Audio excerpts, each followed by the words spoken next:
अस्सलामुअलैकुम दोस्तों, ओमान के एयरपोर्ट्स के हवाले से आज ओमान की न्यूज़ एजेंसी की जानिब से एक बयान दिया गया है। दोस्तों, जैसा कि आपको मालूम है कि ओमान में कोरोना के केसेस ज़्यादा रिपोर्ट हो रहे हैं।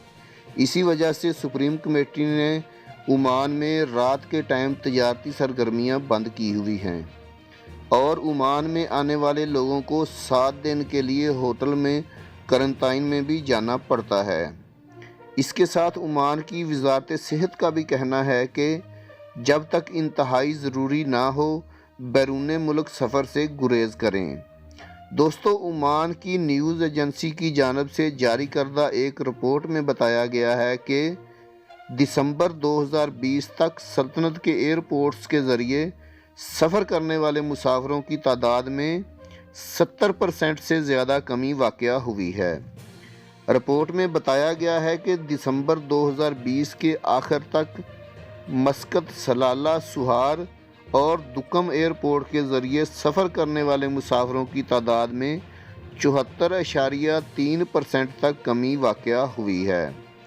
अदादो शुमार और कौमी मालूमात की जारी करदा मालूमात के मुताबिक 4,565,000 और 676 मुसाफिरों ने इस अरसा में सल्तनत के हवाई अड्डों से सफ़र किया है।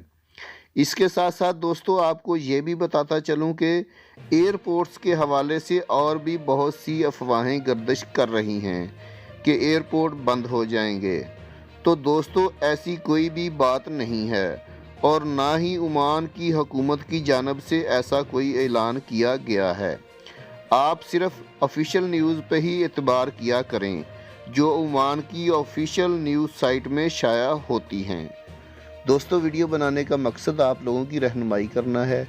वीडियो अच्छी लगी तो लाइक करके चैनल को सब्सक्राइब ज़रूर कर दीजिएगा ताकि आने वाली इन्फॉर्मेटिव वीडियोज़ बर वक्त आपको मिल सकें। अल्लाह हाफिज़।